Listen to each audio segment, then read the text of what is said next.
Hello, ladies and gentlemen. I wanted to round off MSI by basically doing this video where I break down the journey of each team at the tournament and rate them based off of how well they did, depending on, of course, the expectations. I think it's very important to view teams and just regions as a whole through the lens of the correct expectations. A success for a GAM Marines is going to look very different from T1. I think this is something that is not said enough, and I think it's worth to bring up. This was a very, very interesting tournament, and of course, the successes of others is reliant on the failures of everybody else, but that's a part of the game. You make a commitment to 5 players, and you have to deal with whatever situation you need to deal with. Life is random, and considering there's no substitutions possible most of the time, you have to deal with that randomness within your team too. You inherit all of the players, and you inherit all of their potential problems, whether it's sickness, illness, or anything else that might come up, like a big VCS scandal. Right? I think that's a great place to start. Gigabyte Marines. I think that Gigabyte Marines, in regards to the expectations, I think that knowing that the region was ravaged pretty much by the VCS gambling scandal, that most of the teams were turned upside down, and how, of course, the VCS was plagued by COVID, struggling with visas, not participating in past events and tournaments. I think that the expectations coming into this tournament for a GAM was, of course, low. I think in regards to this team, I think that they found a lot of flair in playing their specific set of champions, whether it was the Assassins mid, and of course the Zeri for AD carry, and I think that was a good side of them. And I think that GAM can be relatively proud of the fact that they managed to beat out Loud, who of course, have 2 Korean imports. In my mind, I think that GAM exceeded expectations, with that win against Loud. I think that is, a very, very good place to land. I think that GAM and Estral, for me personally, were the 2 teams that I perceived as, of course, the weakest teams coming into play-ins. And I say that from a position of not watching the regions as much, because I put myself from the point of view is that when the international events come, they need to convince me to watch, because there's just too much league to consume. But knowing the storyline of what VCS have gone through, and knowing that they play with substitutes, and knowing that the whole region was kind of just flipped upside down, I think that GAM definitely exceeded expectations. And of course, I already mentioned Loud, so I think it's natural to continue with them. I watched the finals of how Loud played, and I think that there is a significant lack of macro in regards to, of course, the region. I think in terms of basically watching that finals and watching that finals only in isolation, there was it was kind of a Baron curse borderline, and some of the comments from, of course, some of the viewers that were watching with me at the time, because I was co-streaming the finals, they were telling me that macro is not really a thing in Brazil, and it was kind of refreshing to see the fans of a region being very honest about their weakness. So shout out to the fans of course, Brazil. In my mind, I looked at the main player, especially Root. I think that even in the finals, he was rather a quiet player. And I think that in this current meta, I think the last time we saw, of course, Root at an international event with Loud, he was popping off with the Felios, more of a carry style player, and he became a lot more reserved. And I think that's true for many teams. I think unless you were willing to slam Lucian Nami, I think most of the time you are playing a champion that kind of transitioned your support and your team into a mid game. It was very, very rare that the AD carries were the focal point. And I think that looking back at some of the moments of Croc and Robo, I think they kind of continued the streak of at international events, kind of fumbling. So in terms of expectations with the information that I had, I think dropping the ball against GAM definitely puts Loud in my mind at underachievers. But I think it's almost borderline landed somewhat, because I don't rate Croc and Robo that highly, based on what I've seen. I think that if someone deserves a shout out, I do think it's Tinones. I think that he had games, especially on the Talia, that were somewhat impressive. I think that he was the aspect of that team that definitely makes me want to push them further. Additionally, I think that when it comes to the support of Loud, I do feel like they've made somewhat of a downgrade since the last time we saw Loud. So I will put them at underachievers this time around, if you connect that with, of course, the loss against GAM. Where do we continue? I think that Estral, in regards to my personal expectations, which were fairly limited, I did think that they would be the weakest ones. I think that they managed to swing back and forth, you know, with, of course, a T1. I think there were some moments where they fought back, and there was never a moment really that T1 looked like they were sweating, but it seemed like they came to play, and I never really felt like they ever surrendered. I really appreciate whenever a team plays with a sense of pride. I think that's something that sometimes is lacking, especially in the LEC and sometimes LCS too, where you take pride as a team that has potentially, you know, weaker conditions and weaker expectations, to take pride in moving yourself from maybe a 6th place position to a 5th place position. And I think that that's something that is common in the LPL. I think it's something that is common in the LCK too. Most on LPL more than anything, I would say. I feel like the LPL teams are very ready to kind of catch any of the higher end teams that are slipping. So I think, you know, with that in mind, I would say that Estral, I think they landed somewhat. I think that this was a solid performance in terms of my expectations, but I repeat again, this was not a team that I watched at all moving into the finals. And now we move into the nitty-gritty. I think, you know, let's tie in with the play-ins. I think we just finish up and wrap up there. FlyQuest. FlyQuest is a team, you know, coming into this tournament, we knew that Busio and, of course, Masu were two players that are, of course, you know, first timing at an international event. I think that comes with a lot of shocks and a lot of, you know, fresh information. They did have, you know, the record of the fastest game at this event against T1. Once again, I don't think there's a big shame in that. There was a big discussion surrounding doing this in a modern game without Double Rift Herald, as if that matters.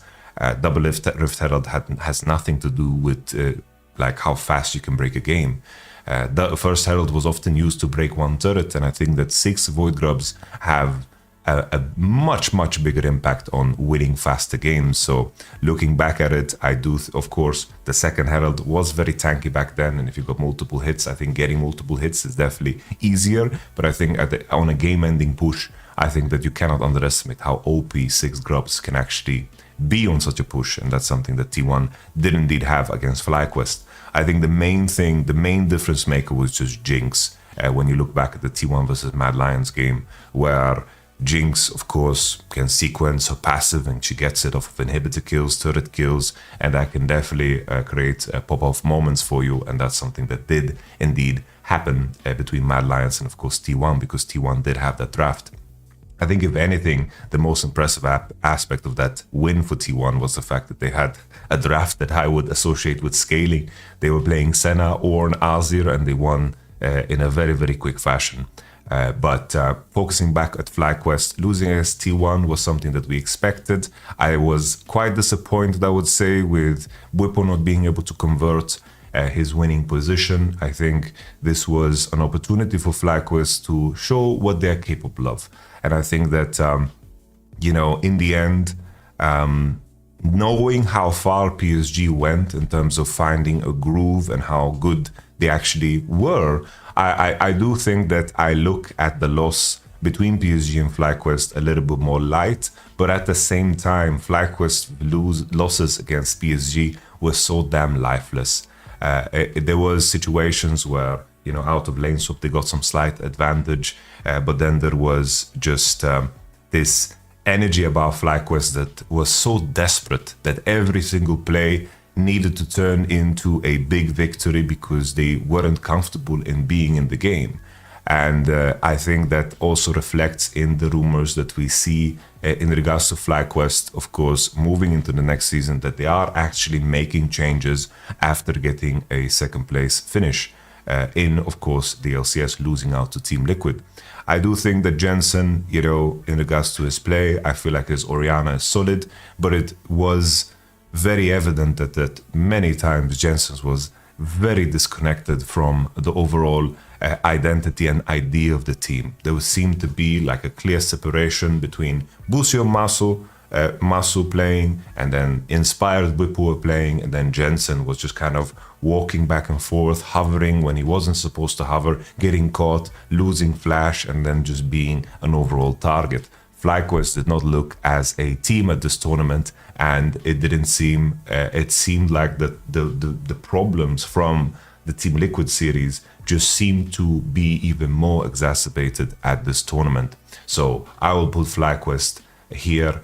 I think that even though PSG did very, very well against BiliBili, in my opinion, I do think that FlyQuest, they looked so damn lifeless after the T1 series. And I think that, you know, looking at Bwipo specifically, I was hoping to see more. Bwipo is a dear friend, and, you know, there were situations where he could have done more, in my opinion. And looking at that roster, you know, the two players that are expected to do the most is, of course, Bwipo and Inspired. I think the other rookies, we can see them for what they are, you know, the gathering experience. I'm very hopeful for Masu. I think that Busio often was very lost on the map, was not sharp enough on the turns, and wasn't basing fast enough, and didn't really connect on the right lane. Often PSG in some of the sequences, they were just taking free T1s because of how slow Inspired and Busio were moving on the map. So I think FlyQuest, extreme disappointment, even though it doesn't really come down to the result. It's just a question of how they played, and the losses against PSG, I repeat, were extremely, extremely just bad, very bad. Which moves us to, I guess, PSG. I think PSG, you know, looking at what they managed to achieve in the main bracket, the fact that they managed to take BiliBili to 5 games, I think is a huge plus. So my view of PSG coming into this tournament, I rated them kind of, I believe, somewhere between like Team Liquid and Fly. I thought PSG would be weaker because my view of them after watching their series in playoffs, I felt like they played a very cookie cutter style of League of Legends, where they kind of reminded me of BDS in the sense that they picked big teamfight ultimates, don't really do much to progress the game between objectives, but they made sure to be ready at objectives with team fighting angles. Maple working as an engaged player with, for example, his Nico pick, and Gen.G liking to play, of course, his carries.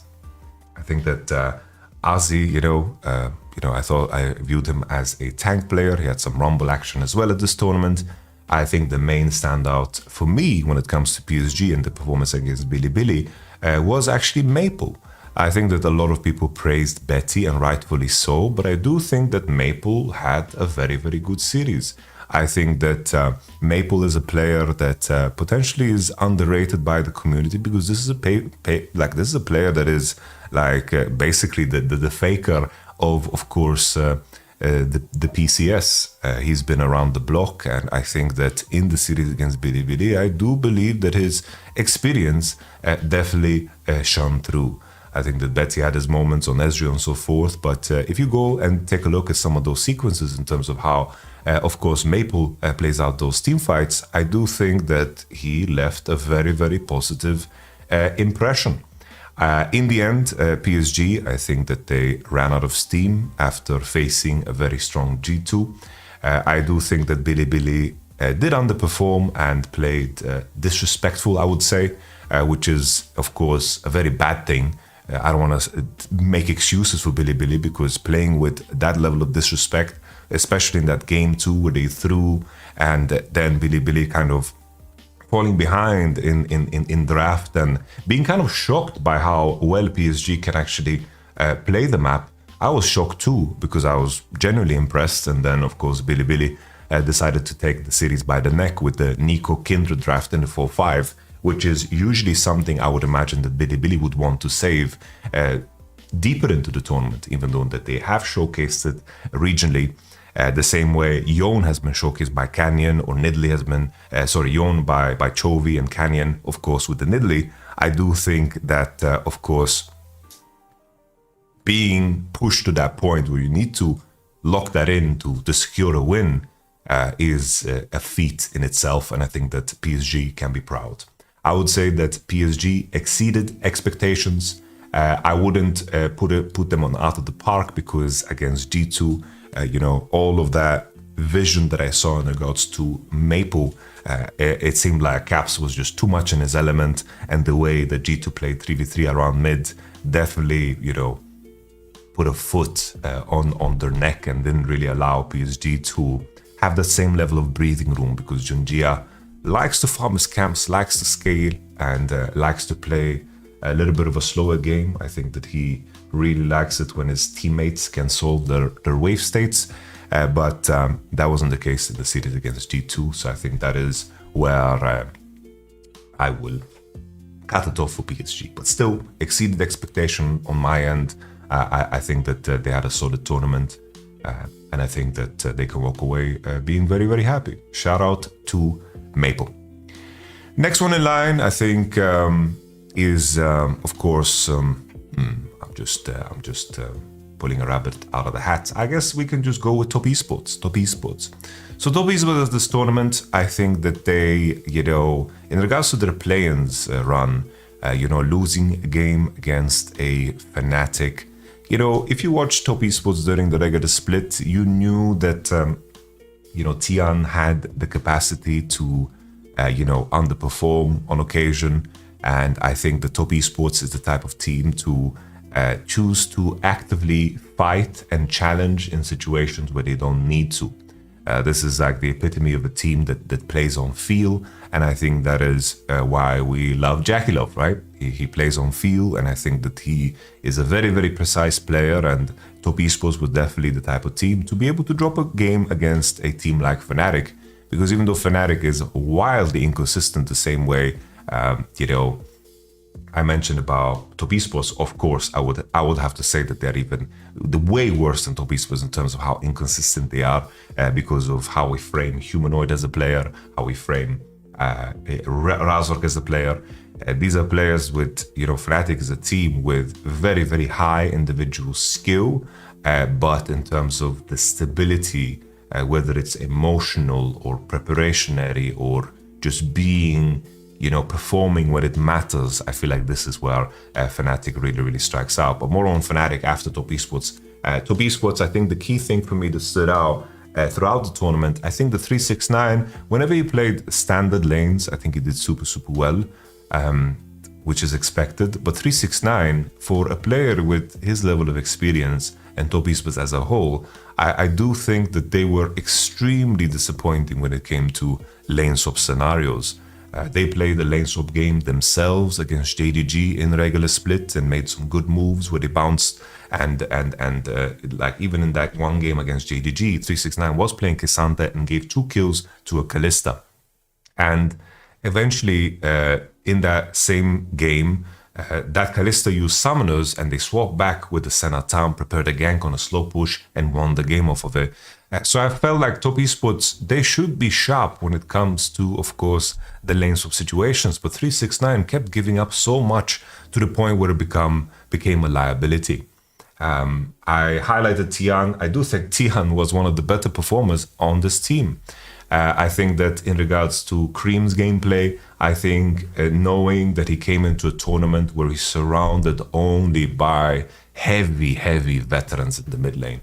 I do think that mid lane is the most difficult role to play, and if you think of the names that Cream was surrounded by, there was Caps, Chovy, Faker, and I'm missing someone. Who am I missing? Maple is also one with experience. It's like it's just an experience-riddled of course, position at this tournament. And I think Cream landed where I expected him. I think that he is a player that can be very, very good in the future, and is a player that eventually could create a storyline for himself that will be powerful and remembered. But I do think that he landed somewhat at expectations. I think that JackeyLove and Mako played very, very well at this tournament, leading up to, of course, the G2 series. And the G2 series, I think, was such an atrocious display from JackeyLove and Mako, because the expectations moving into that series that was supposed to be the biggest weapon.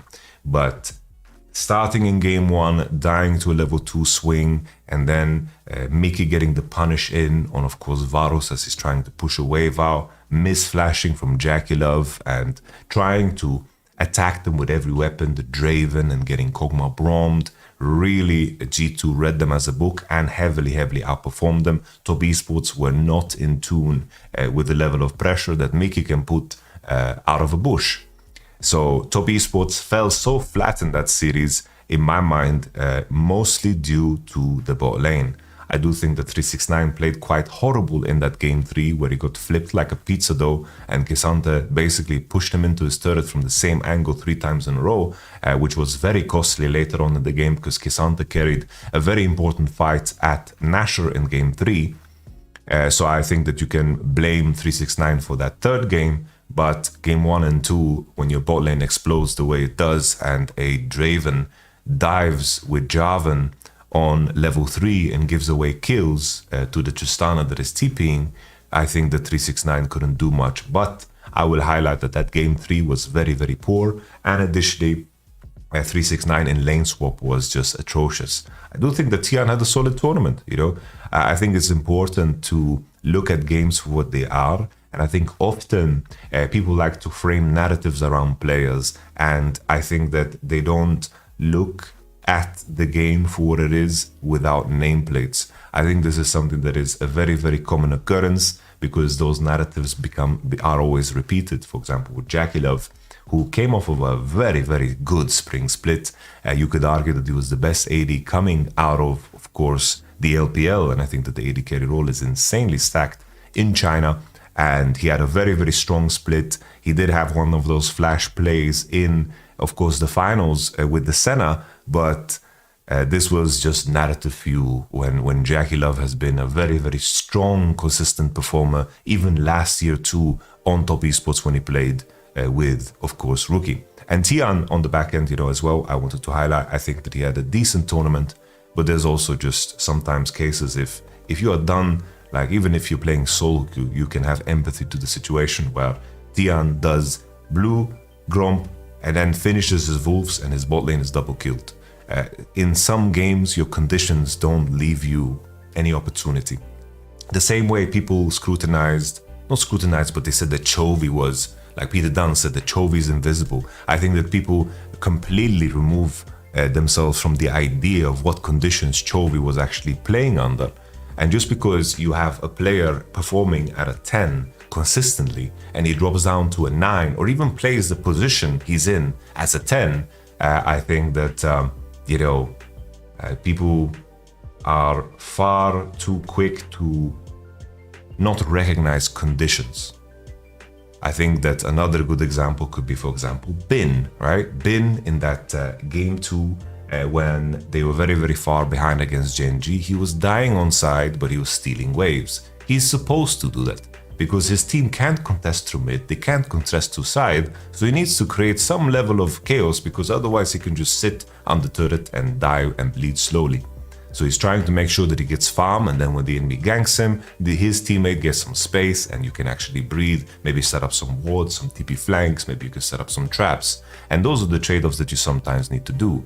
There's been also, of course, even though I don't think Hilly has been really, really good this year, but a good example could be when Hilly is in losing positions, sometimes on Lulu before enemy bases, he does like this R-flash Lulu plays, goes deep in and looks like he's inting, but he's just playing to the odds of the game and playing to the condition of the game. And sometimes you're very, very limited, and sometimes you need to, take a 2% chance because the next one might be closer to zero, right?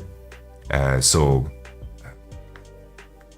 I don't know why I brought this up, but Top Esports, I think Tian had a solid tournament. Jackie Love and Mako, specifically Mako, very disappointing. 369, not being able to figure out the lane swap. He's supposed to be, a very experienced presence at this team, and I think that I had higher expectation for him and also Despair.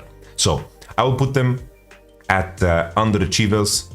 I think that, it is weird. It's like borderline. I regret what I call this one, roster change angle, because I don't think they should change the roster.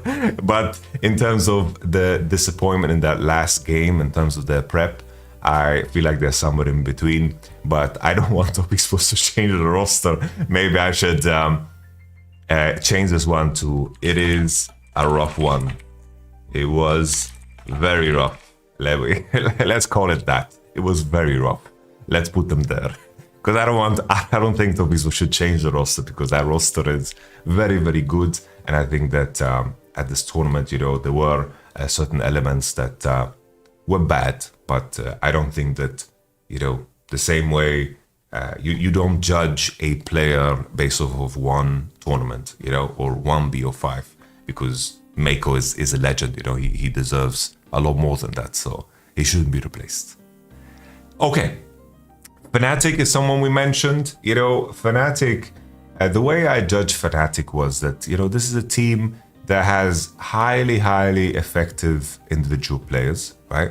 Very, very strong individual players. I think that my graphic definitely isn't enough, because it doesn't showcase, I guess it showcases everything that is important, sorry. We just pull up the bracket and said. So Fnatic, a very strange team. When I was doing my tier list and I compared Team Liquid to Fnatic, I thought that Team Liquid have weaker individual players than Fnatic, but Team Liquid is a way better, let's call it way better coach team, way better led team. Team Liquid is a team that has consistently improved, and they've kept their floor relatively close to their ceiling, because they seem to have game ideas and very structured leadership within the game. They seem to have very, very good awareness of their strengths and also their weaknesses. And Team Liquid, when they could transition to certain points in the game where they could group up and mesh together, Team Liquid really came together, right? I think the Team Liquid still, I think that individually they are quite weak, even though I think that Yeon had a really breakout tournament, and I think that's good, when you bring up a player like Yeon and he is actively, progressing and having probably the best performances in his career. That is such a great point to be in. It's like you want your trajectories to be increasingly good, while I feel like Fnatic's is just a damn roller coaster. Right? There's been conversations, like Noah said publicly, that he can't manage the pressure and the scrutiny of being in his position. I think it's of course a part of the game, and this is something that you need to prepare for. And I think Fnatic is just way too much of a roller coaster in the performance. This is something that we saw in the regular split too, but as individual performance, it's like Humanoid, Razork, June, even Oscarini at this tournament. These are, like players that showed a very high peak. I think that Noah, was dominated by Jackie Love in my mind, and then he had a fine series against GAM, but I didn't have high expectations from Noah. And even though, part of me feels pity to someone that can't, deal with the pressure, and, I'm sitting here scrutinizing players because I think it's interesting, and I think, this is what players get paid for. They don't get paid for playing the game. They get paid for dealing with all of the shit that surrounds the game. Because if there was no shit surrounding the game, it means that no one has interest, right? No one has interest. I wouldn't have interest. It's like, being good at the game doesn't mean you being good at a game that nobody cares about, being on a team that nobody cares about, that doesn't pay, right? That doesn't pay. That's not a great opportunity. So managing that pressure, it's a part of the job. And when we, as analysts, we talk about players, we talk about teams, we are looking at, of course, the game, the performance. It's not personal. Even though for most players, it is very personal, because how they perform is what they tie their character and their mind to, right? But this is where you need to create a very, very strong separation. The voices that you agree and accept are voices of reason. You need to be very, very selective, right? You need to be very, very selective. If you want to listen to the good, you will also listen to the bad, and that can inherently be a dangerous thing. But I repeat, Fnatic seems to be the hallmark, even though I don't know, seems to be the hallmark of a team that lacks that leadership that Team Liquid clearly have. So on my end, I think the Fnatic, I think the key thing, if I want to highlight a player that did have a breakthrough, I do think that Oscarinin showed some good performances on the Camille. I think that he showed a good performance on the Poppy. I think that he was alive and well, while Humanoid and Razork, I think they kind of dropped the ball in that series against Team Liquid. But this is something on occasion, something that they do, right? So where I place them in terms of where they landed, it's like dropping a series against Team Liquid the way they did was a part of the equation. I did put them above Team Liquid because I do think that there is an element of Humanoid managing to muster up, a level of play at international events that is going to be, interesting enough and good enough for him to beat a player like APA. And I think in that series, I think that, Humanoid had that Hui game that was atrocious, where he got solo killed by Arleon Sol, but the conditions leading up to that was that he was getting ganked and so forth, but he just didn't play his conditions as good as I was hope. Even though that there were things that were disruptive, compare it, I know it sounds ridiculous to compare it to a Chovy, but Chovy in game 2, where he got ganked by the Camille, lost flash and was giga pressured, he got dove and he was falling behind. He took that as a champ, right? He played to his circumstance the best way he could. While I think that Hui in that game, Humanoid did get disrupted. I think that he played so lazy and almost accepted defeat in that moment. But I think that as a whole, I don't want to target only Humanoid because I feel like as a whole, Fnatic just heavily underperformed. And I think that coming into this tournament, all of us who were watching Fnatic in the LEC knew that there was a risk to it. But I underline again, I think that Oscarinin did have some breakthrough games, and I think that's a big plus because I do think that Oscarinin has somewhat struggled regionally. So I think that's something that is positive to take away. And I think if anything, Fnatic from outside, what it seems is that they should bolster their staff further so they can make sure that their floor is more relative to their actual ceiling, because their ceiling is rather high due to the individual skill of this team. So I'll put Fnatic as underachievers. I think that the top esports series or the Gen.G series, it's like they showed some life, right? I guess it's like landed somewhat as maybe a more fair assessment, because a lot of the things that I did mention that were problematic for Fnatic were things that we kind of expected, right? A significant underperformance of some players, Noah being very jittery. I think June had very good moments. I think that in the series against Gen.G, if I want to highlight something as positive, is that they managed to actually pressure Chovy on side. I don't think that that series was close or something to celebrate as some did. And I think it made the fall against, of course, Team Liquid so much harsher. So I will put Fnatic at landed somewhat because as I'm speaking, I realize that they kind of ended up being and ended up positioning themselves in a position that I kind of expected, It's like they had some good performances and they dropped the ball against Team Liquid. And this is the Fnatic that we know. I think that landed somewhat, it's like, yeah, I think you can put them in between somewhere here, but I think just the big positive, June had some great games, Oscarinin had some good games, but them dropping the ball against a Team Liquid that is well led, was a part of the equation, and a part of the concern. So landed somewhat, that maybe we should like call this as like this is like okay, this is like okay, it was okay, I think if you want to view it through the lens for Fnatic, that you should have higher expectation because of the pedigree of the organization. I think that's a fair take to have, right? But if we look at the gameplay from winter and spring, I think that this is what kind of the trajectory that they were on moving into MSI, right? That's like my main thing. If you have an issue with that, I think the issue stems from spring and also from winter, right? If this was just in my mind on their trajectory. So I want to make that clear. If you wanted and you believe that this was a terrible tournament from Fnatic, I think that's fair to say, but I'm only thinking about the context of their gameplay in winter and also in spring.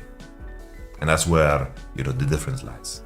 You as a Fnatic fan say, yo, what the fuck is Fnatic saying? Like Yamato saying, he thinks this is okay? This is not okay. We are Fnatic. The black and orange, baby.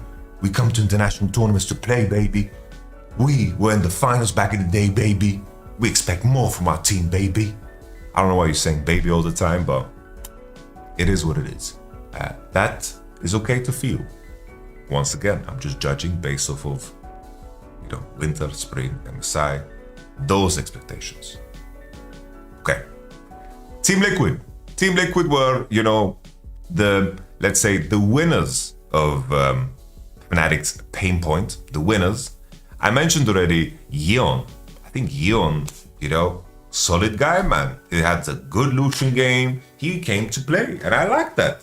I like that a lot. I have to say, when I was watching Yeon, when they made this full Korean roster in the first place, I was like, damn, this Yeon, man, he's just in this team because he understands a little bit of Korean. And I was one of those homies too, because Yeon and Harry, they really, really didn't impress me. They were struggling big time. And that team was rough. They had Summit, and they had, of course, Mr. Pioshik, world champion in the team. And they brought in APA, and they managed to qualify to the World Championship last year, right? And the big difference between that team and the current team is that team was just Pioshik doing his absolute best to pop off, APA having some unique picks that made them an outlier and took some time for the others to kind of figure out in playoffs. Pioshik was having pop-off games of Lee. I think you could remember back the game against T1 that was rather close off of his Leeson performance, where Pioshik played quite well. I think that you can even see some of that of Pioshik when KT played against Gen.G, where suddenly Pioshik turns into Prime Canyon to take a big shit on Canyon.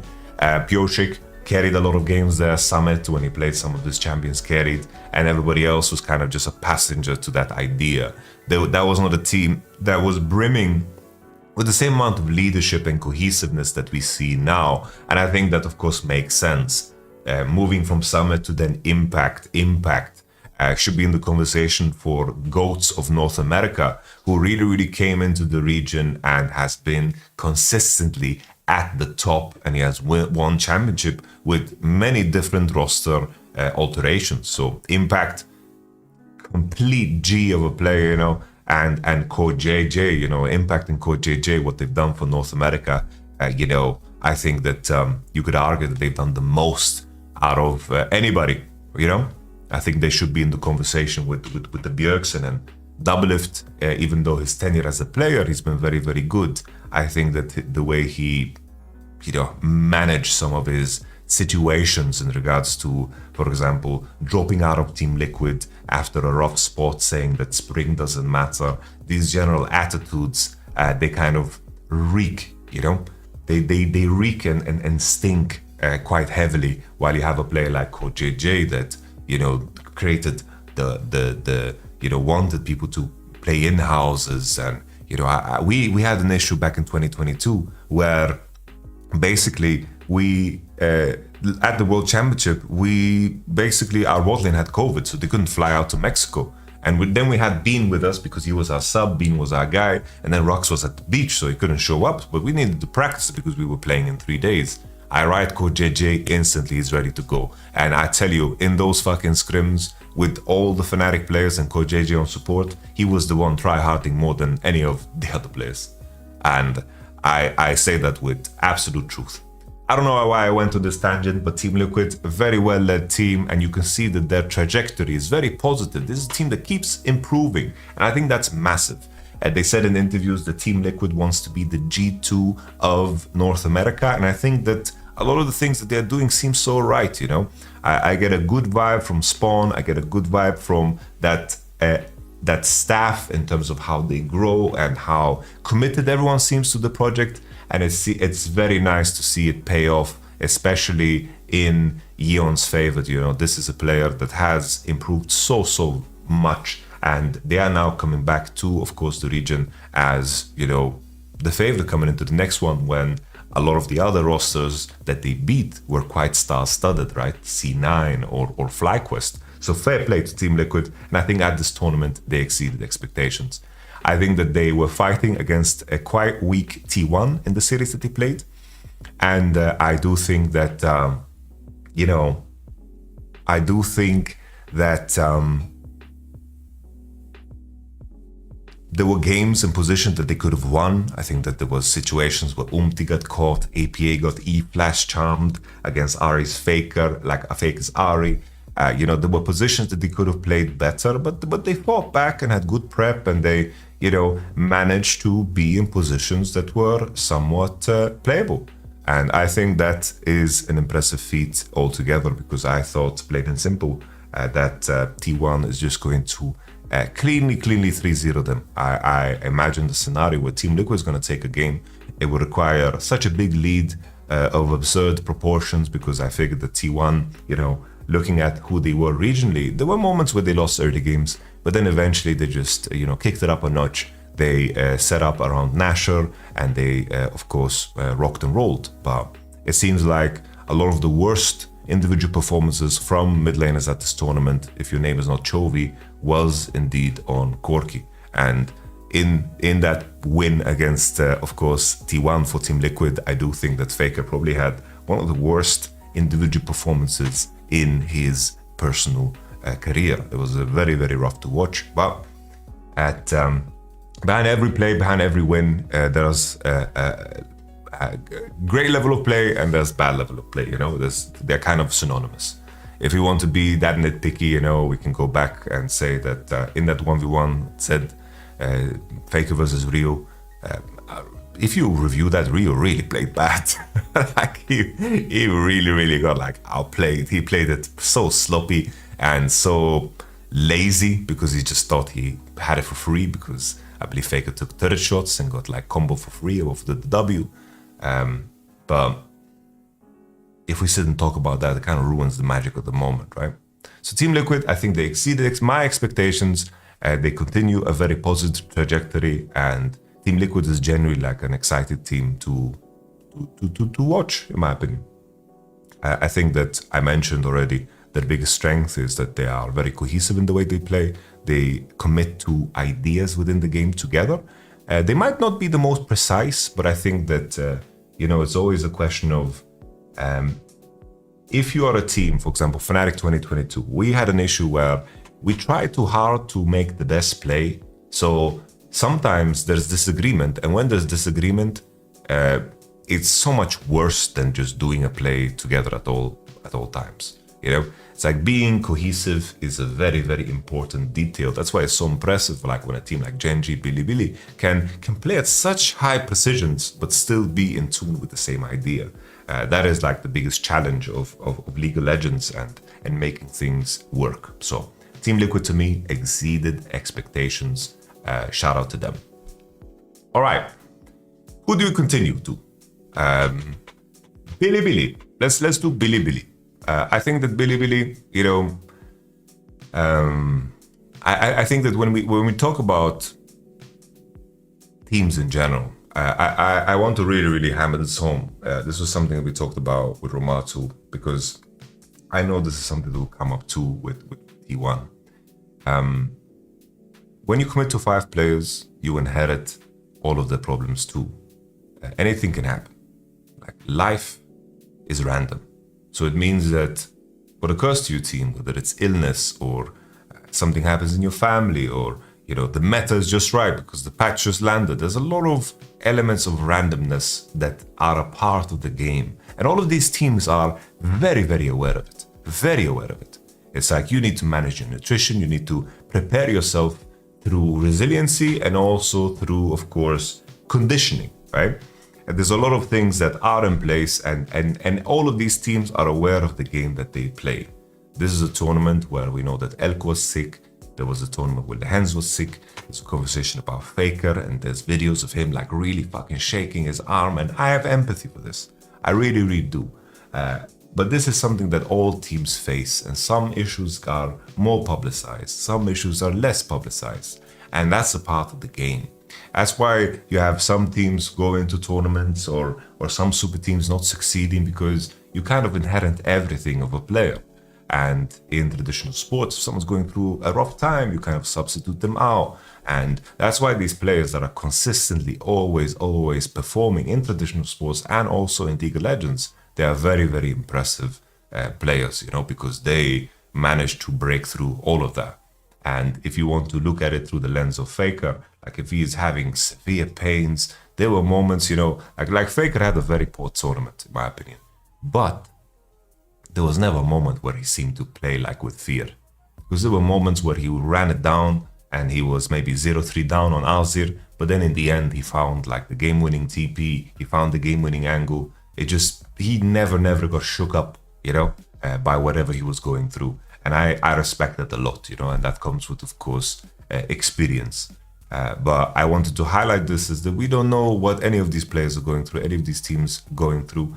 And I know the T1 fans are going to say, the scrims were bad because of the DDoSing issues and so forth, but it's a part of the game, Heavy is, the head that wears, of course, the crown. T1 is the most famous team with the biggest fan base, and these players are probably the most, some of the most paid players too, right? So that is a part of the equation, and that is a pressure that this team needs to be able to deal with. Okay, so we talk about BiliBili. BiliBili, in my mind, I think that their series against PSG was quite disappointing, right? I think that they played very disrespectful, and they needed to really shape things up. I think that the first series against T1 was pretty much annihilation in my mind. I felt like BiliBili, this was the best version of BiliBili we saw at this tournament against T1. I think that they managed to find a very good rhythm. I think that On had a wonderful series. I think that everything that we expected surrounding BiliBili was definitely there, and they found, this was the first time we saw Faker getting target banned and it yielding massive results. Knight had a good series, he was solo killing Faker, right? And he, as a team, BiliBili looked like, damn, this is looking like a very dangerous team. A very key detail as well for BiliBili is that I think they figured out how to enable their top lane in a rather stale meta.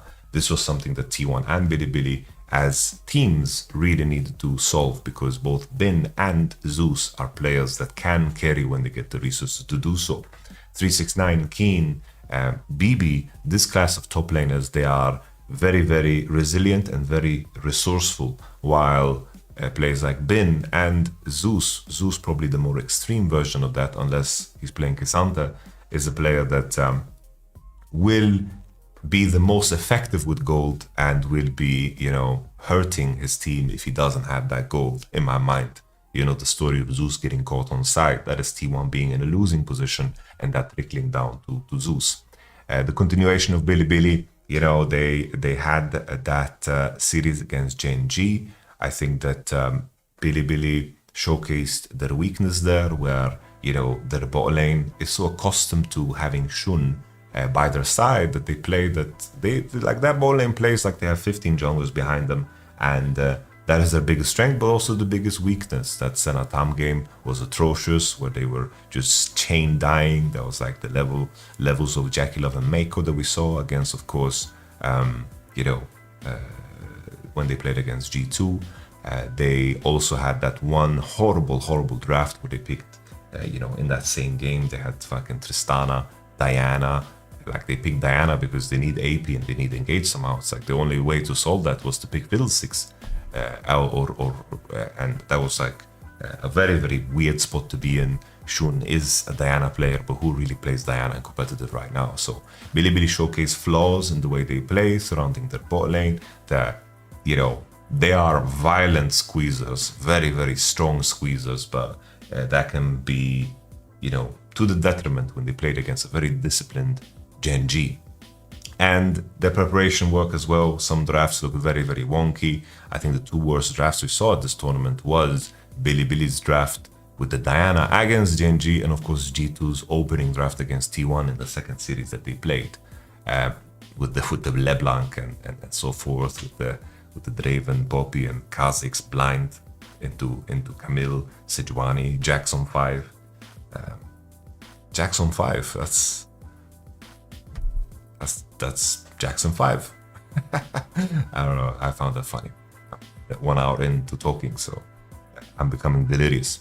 All right, so to then see BiliBili in the finals, you know, after beating out T1, which was a very hard-fought series, I think that BiliBili in the finals, I think that, you know, sometimes it's easy to forget, but this, like they have some, you know, some fresh players there, you know. It's like in terms of the execution, like game 4 position they were in, that was a massive blunder that they could have, of course, won in my mind. I think that in game 1, I think that the Chemtech Soul was quite unfortunate, but the discipline, of course, Gen.G really paid off there. I think that,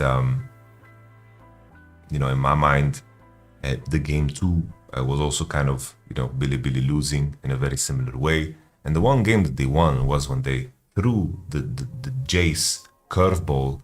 But even in that game, Knight was almost just losing the game for his team. The same thing with On. Like, On just needed to chill and wait for some shock blasts and some spears to land. But he was just Wing in on cooldown like his, you know, like his name is Korea, you know, like that was a very rough performance. I think that final, I think the biggest disappointment for me was indeed On. It is weird that my assessment coming into that finals was that like Knight just needed to turn into Yagao. And what I mean by that, he needed to become a player that was willing to play Nico, Annie, and just sack and hover to make sure that his sides can carry.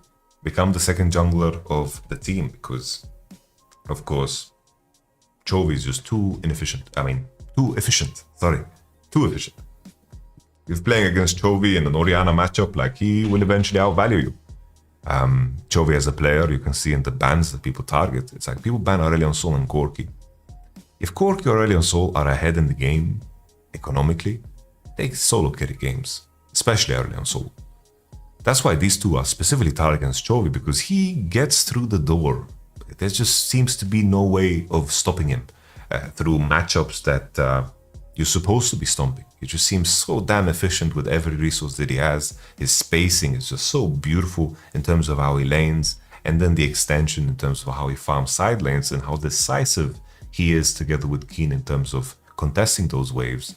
I do think that, you know, that's props to of course, Gen.G. But BiliBili, I think they landed somewhat okay.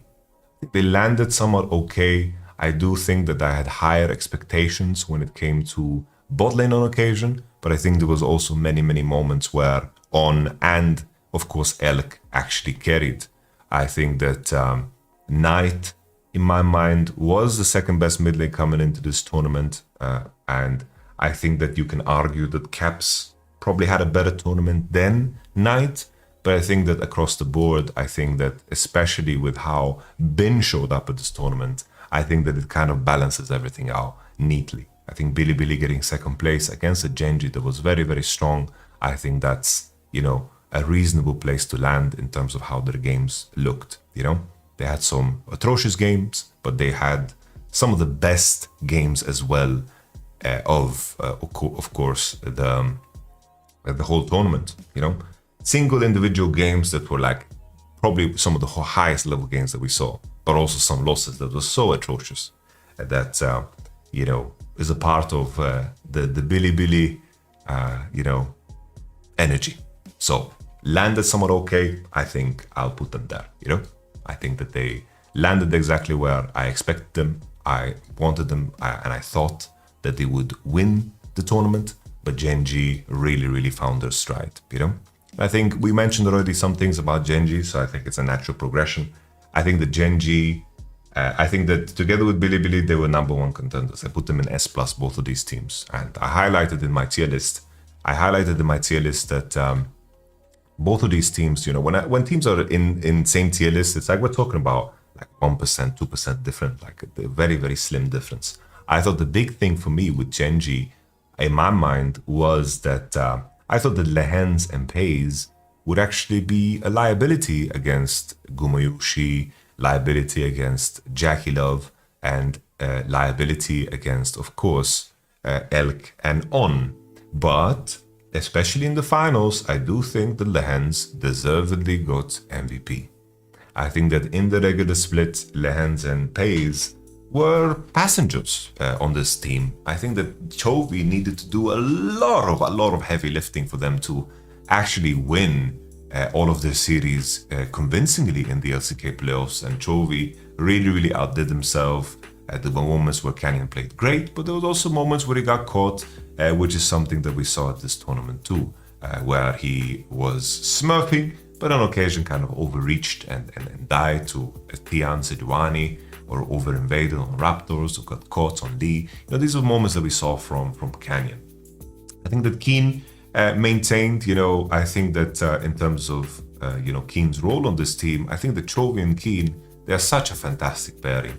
Because I think in terms of how they manage sideways and how efficient they are in their farm, and also in their fight selection, I feel like Gen.G is such a well put together team. Even though I did rate On and Elk higher than FaZe and, of course, Lehens coming into this tournament, I do think that FaZe and Lehens play a very different bot lane role than any other of the top 4 teams. They are basically a bot lane that doesn't require a lot of jungle attention, which gives a lot of breathing room and space for a player like Canyon to be able to pick a mid lane in set games. I think that I hate the term, but just to make it a little bit more obvious what I'm trying to say, it's like Gen.G's bot lane is a very good weak side bot lane. I hate that term because you have to judge every situation for what it is. Like a weak side bot lane needs to be able to punish if the enemy jungle is showing on the side and you can get a good trade in. It needs to be able to pressure to gain information. But I will just say that for the simplicity of it. And I think that BiliBili's bot lane is the opposite of that. It's like when Shun is not around, they keep diving and they keep fighting and they keep going deep, and they take their fake pressure to a whole nother level. Borderline, they deserve an Oscar, but at the same time, people call their bluff, so maybe they don't deserve an Oscar. Gen.G, I think that Chovy had a fantastic tournament. I mentioned it before. I think that people said that Chovy didn't have a good finals. Like, Chovy had a fantastic finals. I think people are just too accustomed to him just completely dominating and stomping. So when he gets pressured by ganks and by game conditions and still plays them well, people judge him, which is very confusing. I think that you should always judge the game through the lens of no nameplates, right? If you want to judge someone's play. But if Chovy doesn't perform at a 10 and performs at a 9, or a teammate of his goes from a 7 to 10, then that shape up becomes so extreme, right? I think another example is, for example, like Keen in the LCK finals got the MVP. I think that what Chovy did in that series was amazing, and I think that the lens that people watched and viewed it through was, oh, Keen outperformed the strongest player which is Zeus on T1 coming into that finals because he had like his Vayne run and so forth. So he deserves it. And I think that, you know, it's just suffering from success, Mr. Chovy. But Lehens definitely deserved MVP of the finals. Don't get me wrong. Definitely deserved. He played his fucking ass off. Really, really did. Especially that Blitzcrank game. Magnifique. So for me, I think that Gen.G really hit it out of the park. Not because they won. Don't get me wrong. Not because they won. Because they are so clearly better than everybody else. And I think that Chovy landed where I expected him, which was already a massive standard. Keen as well. You know, this was a fantastic tournament for him, in my opinion. I think that in that first game in the finals was really, really bad on the K'Sante, the lane swap, but he shaped up, had a fantastic Rumble game, had a fantastic Zac game. I think that Keen really performed well. Canyon was really, really, you know, like his Karthus, you know, Nidalee, having the capacity to lock that in and to really, really cement Gen.G's strategy in terms of how they approach things, where 1, 2, 3 bot lane support and tank, and then 4, 5 find a very lethal combination. Because that was a big question of mark on my mind, because mostly when it came to, you know, Chovy, even though we know he plays a lot of champs and played a lot of champions in the past, his Yone in the past, he was always kind of locking in Azir. Like we had series where he played like Talia every game, series when he played Azir every game, had series when he played Corki every game. And the main question was, is he doing it because he's allowed to, or is he doing it because he must? Obviously, we were all leaning to, oh, Chovy is Chovy. He's going to have things in his back pocket. But to see it play out in real time and to be able to just pocket a Yone, it's so beautiful. And to be able to roll out the Karthus Yone in the 4-5 or the Nidalee Yone in the 4-5 and to, you know, exude so much pressure in the game regardless is massive.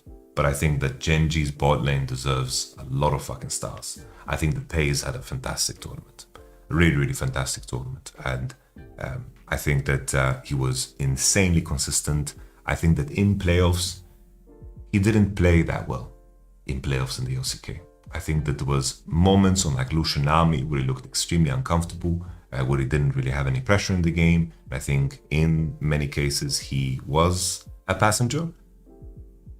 But in this tournament, I think he hit it out of the park. And don't get me wrong, once again, it's not because Gen.G won. I think in the fashion that they won, for me, really, really out of the park. It's like if they won and it was like they won differently, let's say they won and it was just because Chovy like carried every game, it was like, oh, fair play, like Chovy's the best player in the world. This is what we expected. But they added so many layers and elements to their play that they deserve an out of the park here. All right, G2. G2, we already mentioned. I think that, you know, they fought. I think that G2, the main thing here, right, was that in terms of how we expected them to land, we thought that as a lane swap team, they would be very, very sharp, and that would be their biggest edge. But honestly, I feel like their lane swap strategies was like a gun that they pointed at enemies but never fired. In terms of how much G2 actually lane swapped, it was not a lot. It was not a lot. They did a lot of crazy level 1 strategies, and they really, really played the trapping game super, super beautifully, especially Mickey on the Poppy.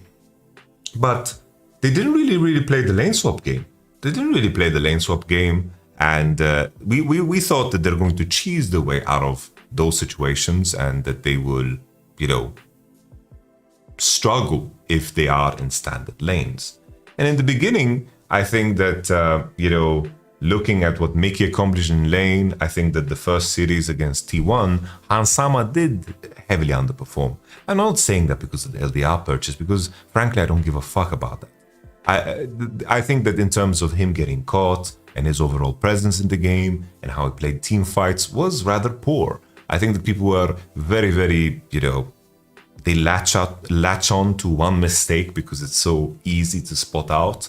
But my main criticism for Hansama that series was his gameplay. Plain and simple, his gameplay. It just wasn't on par. And of course, he's playing against Gumuyushi, so it is what it is. But I think Mickey played his face off in terms of getting advantages, right? I think that Caps somehow like is outdoing himself, right?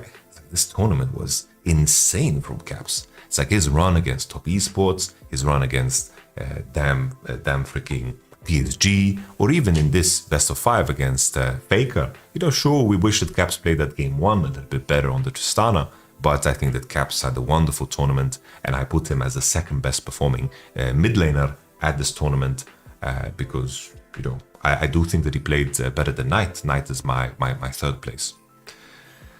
I think an additional player that requires and deserves a shout out, I think, is Mr. Broken Blade. You know, Broken Blade, I think, is a very smart player, very good Zac player, pulled a lot of bans, of course, and a solid K'Sante player too. But I think that in terms of laning, you know, sure, against 369, game 1 and 2 didn't look super great. You know, he was under heavy pressure on that TF, burning summoners 1v1, which is natural, but it gave chances for Tian to punish. There was also, you know, I guess in the next round against Zeus, it's like he's laning against absolute demons, but I feel like it was somewhat serviceable, you know? I think that BB exceeded my personal expectations for him, because it's like looking at the pool of top laners coming into this tournament. Zeus, Bin, Keen, and motherfucking 369. Like that is a class of top laners that is demonic if you think about the expectations. So I didn't expect BB to be better than any one of them in set games, but I think there were games where he was more impactful than his counterpart, and I think he deserves props for that. I think that on the end of Yike, I think the biggest issue with Yike, which is something that happened in the regular split too, you guys remember that they played like Ivan Karma together with the Smolder bot. Like there were cases where his champion choice was just so misguided. I think that when he picks the right champs, or when G2 have the right strategy around the right champ, I think they look good. But sometimes with the wrong champion choices, they do also look at their worst. I think the Belveth game, I understand why G2 picked it, right? They wanted to just plain and simple, you know, have a champion that is very strong level 1, very strong level 1 champion. But the way he played it was also really atrocious. Like he invaded on the Wolves when his team already backed off and lost, you know, all momentum, and then played topside when he shouldn't have. There was the Kha'Zix pick. But then on the flip side, you know, there was some really neat Ivan lock-ins. I think his Ivan lock-ins and Ivan games was a massive edge that they created for themselves. So I think that the Ike, you know, I think that in terms of my expectation, I think that he landed somewhat a little bit above. G2 as a whole, I think that in terms of their preparation, level 1 strategies, cleverness and draft with like Kog'Maw Brawl angles, sometimes overcooking, especially against T1, I do think that there were situations where I almost believed that this team could beat T1. But at the same time, this was a T1 that played worse than what I expected. So I don't want to put too much stock into it, you know? So a fair assessment on my end, I think, in regards to G2's performance, I do think that they exceeded expectations. They exceeded expectations.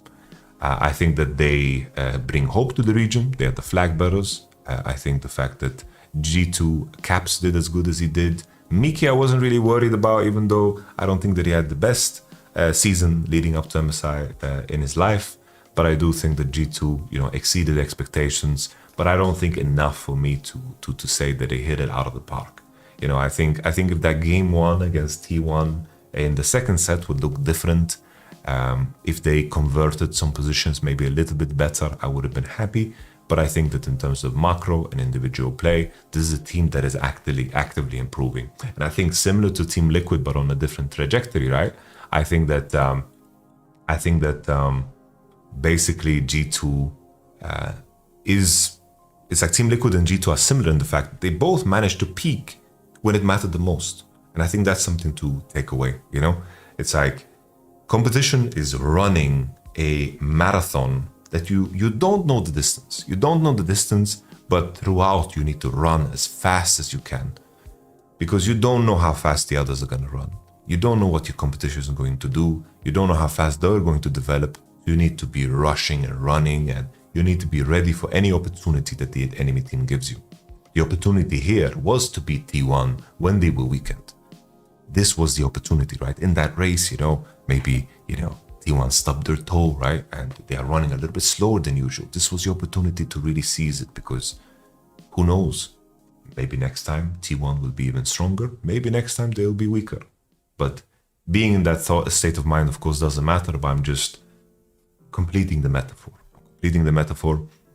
And I think that, G2, the fact they managed to peak at MSI, I think is a huge plus. And hopefully they can keep that growth trajectory, because I do think that G2 have this very glaring problem regionally, that they are playing against weak competition. And speaking to Roma, he did mention that, the fact that they did lane swap, it made the scrim practice a lot more dynamic, and it made it a lot more focused, which I think is, of course, extremely helpful, because it makes regional practice useful. But now moving into, of course, the World Championship, the fact that it is in Europe and that G2 most likely won't bootcamp will pose some interesting questions when it comes to G2. But even before the tournament, they didn't scrim any of the Korean teams. They did indeed scrim BiliBili leading up to it, and that's it. Eventually they scrimmed some Gen.G and T1, but that was deeper into the tournament, and maybe it speaks to LCK's strategy, that they like to scrim each other and they have a regional pride.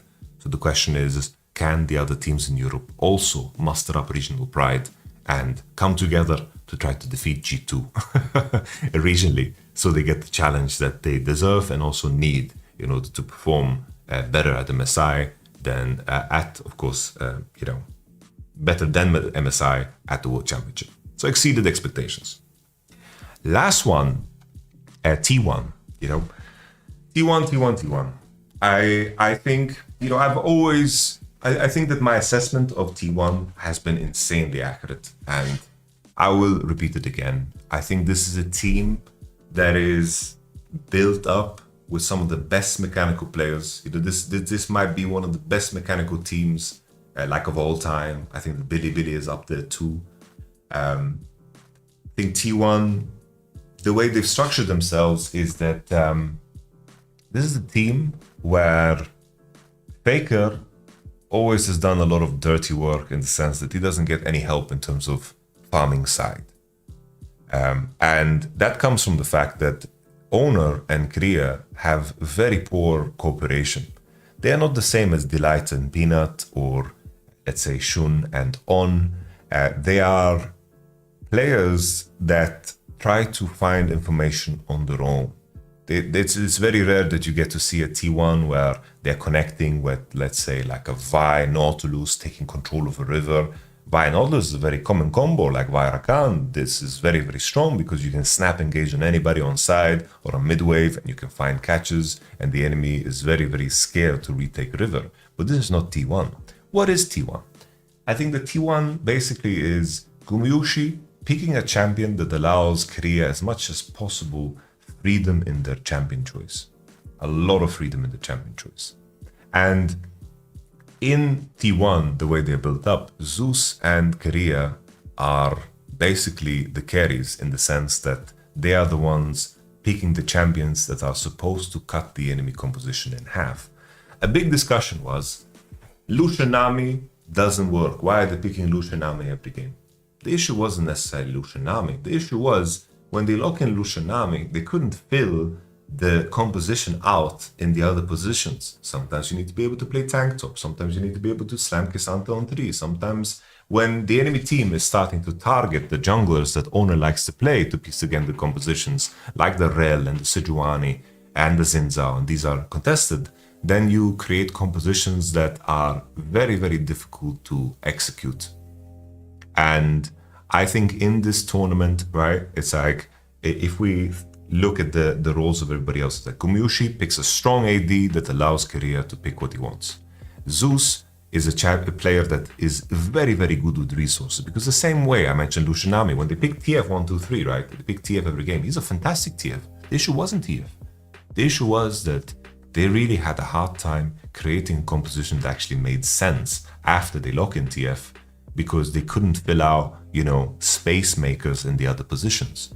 K'Sante is a very good band-aid. Zeus was winning every game on K'Sante. which is true for a lot of top laners, yes, it's just because K'Sante really makes the composition easy to play. You can face check, you can take space, he's strong on side, hard to dive, you can play away from him, you can play into him. K'Sante is OP not because he's broken in the game, because there's answers to him, it's just that it's very easy to lock him in and then pick stronger champs or carry champs in other positions. So T1 were wrestling with this the entire tournament. It's like, we want Korea to play what he's best at, but we can't make compositions that make sense. So you saw Korea pulling Nautilus games, Rally games, even, he had, situations where he picked even Alistar.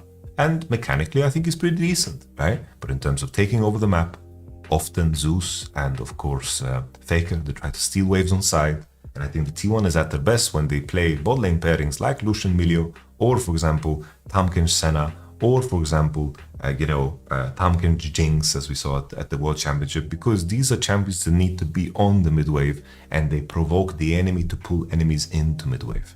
And when T1 are playing compositions like that, they get enough information for their solo laners to steal waves, and then they could get to the point where they actively team fight. But when they need to play together with their jungle and support, like we saw at MSI last year, or at this MSI, I do think that T1 is not quite the same team. I do think that Owner had a solid tournament because his regular split wasn't so strong, especially after, I believe, his illness when he got subbed out. I didn't feel like Owner was really himself. I think his recent games looked rather sloppy. I do think that he had a very solid tournament. I think that Gumayushi and Zeus were the two best players, and I think that they managed to find ways to, make Zeus, succeed through the lane swap meta. I think that T1 also did quite well when it came to the lane swap meta. I think that Faker very much so underperformed. I know that people in the comments are going to say he's injured and so forth, but we don't know what anyone is going through, and I don't want to speculate, really. I don't want to speculate, and I have empathy for anyone that goes through any fucking shit, and especially with Faker, who is the face of the game and has really, made the game more interesting, more fun for everybody involved at such a scale. Jizuki also mentioned this, that like Faker probably has more press than anyone else in the world, probably has more pressure than anyone else in the world, but we appreciate Faker because he has managed that with such poise, right? That's what makes him so legendary. He has managed everything with poise. And I have empathy for anyone that goes through these hardships, but we are rating and judging the players and the teams for what they are. And I do think that even though T1 landed exactly where I expected them to land, I expected them to do so in a fashion that looked very different from what we saw. I wonder, in the end, it's like I'm looking at the series against BiliBili, and the weird thing for me, right, is that T1, in the end, I think, that game 5, it was such a miss, in my opinion, to go in that direction. Right, go in that direction where they decided to put all of the eggs in the Owner basket. If I can pull it up on screen here in the game 5, I thought it was such a massive miss to not recognize how good Zeus has been and to invite a situation where he maybe can counterpick the Camille or the K'Sante when they lock in the Viego. To make the composition make sense, they need to pick a tank, and maybe the plan was to pick Zac into a potential K'Sante lock-in. But here, the Viego, the only thing that you can do to piece together this composition is to pick K'Sante or a tank. And, I think this is, a highlight and a showcase of some of their flaws. Another thing, their Tahm obsession. Korea is the best Tahm in the world, don't get me wrong. He really, really is. But, you could see how alive in that series when they 3-0'd them. They banned Tahm and they knew the enemy, meaning Korea, wouldn't pick Nautilus. And I feel like this entire tournament, T1, were playing catch up. And I was hoping, with T1's legacy, with ramping up the tournaments and figuring stuff out on time, I do think that they underachieved. I expected more from T1, even though they landed exactly where I expected them to land, in the 3rd spot, right? But, if you look at everything around them, maybe in a world where top esports didn't fall apart against G2, or G2 were able to push a little bit harder, then things would have looked a lot more dangerous for T1. So I think that T1 were underachievers, just because I expected more from them. Okay? I know that there's going to be fans out there that are going to tell me, "Wow, you hate T1." No, this is like, in a sense, it's like a compliment. I expected more from T1. And you can definitely go back to my tier list and compare to this conversation. I think that we've covered the storyline of all teams. I guess I round off by saying I really enjoyed this tournament in terms of competition. I think that this was some of the greatest shit that we've ever seen. God bless a double elimination, even though, the way the bracket played out, it's like in the end, the first initial wins played out the same, but we did get to see Gen.G versus BiliBili twice. We got to see BiliBili versus T1 twice. And I think that in itself is amazing. Imagine a world where we didn't get to see G2 versus top esports. How disappointing would that be?